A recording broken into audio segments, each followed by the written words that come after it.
Good morning to all.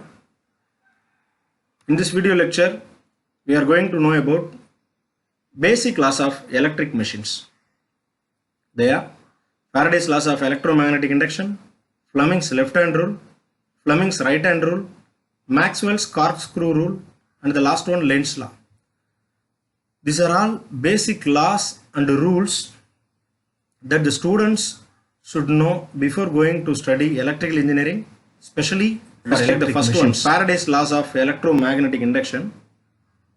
It consists of two laws.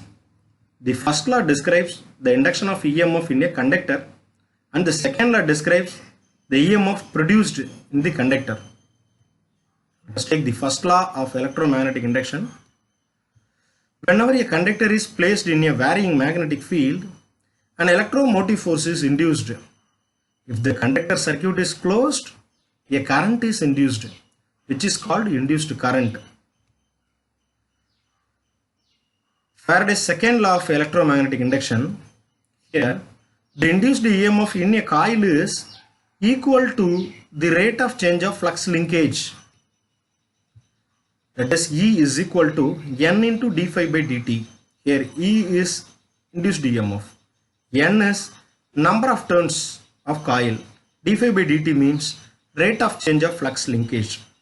Here student can understand clearly that EMF induced is directly proportional to turns of coil and rate of change of flux linkage.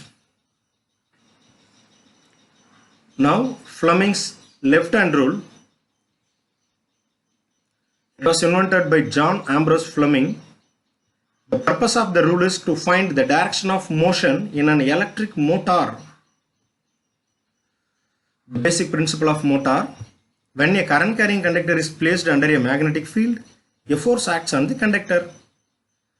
But the direction of this force can be identified using Fleming's left-hand rule. For this purpose only we are knowing Fleming's left-hand rule. Look at the diagram. Hold the left hand forefinger, middle finger and thumb finger perpendicular to each other. If the forefinger represents the direction of the field, that is magnetic field, and the second finger or middle finger, it represents the direction of the current, then the thumb finger gives the direction of the force. Direction of force experienced by the conductor. This is what explained in Fleming's. Now Fleming's right-hand rule. This is also invented by John Ambrose Fleming. The purpose of the rule is to find the direction of induced current in electric generators. That is, left-hand rule used for electric motor. Here right-hand rule used for electric generators. Working principle of DC generator. When a moving conductor is brought under a magnetic field, EMF will be induced in that conductor. This is the basic principle of DC generator. Look at the diagram of Fleming's right-hand rule. Hold the right hand forefinger, middle finger and thumb finger at right angles to each other. If the forefinger represents the direction of the magnetic field, the thumb points in the direction of motion or applied force. Then the middle finger points in the direction of induced current.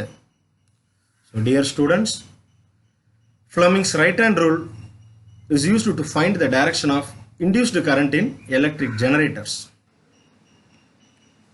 Let us know Maxwell's corkscrew rule. This is also used to find the direction of magnetic field.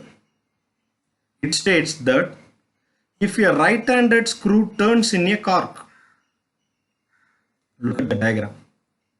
The direction is in clockwise direction. If a right-handed screw turns in a cork, then the screw tip, look at the movement of screw tip towards downward direction.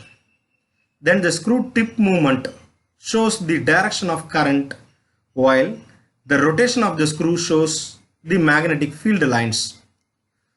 So students, look at the diagram. The downward movement is direction of current. The rotation shows, that is clockwise rotation, shows the direction of magnetic field. Let us know Lenz's law. It is useful for the concept of back EMF in DC motors. Lenz's law describes the polarity of the induced EMF. It states that the polarity of induced EMF is such that it tends to produce a current which opposes the change in magnetic flux that produced it. If you consider back EMF in DC motor, you can understand clearly about Lenz's law, because back EMF opposes the supply current. Thank you all.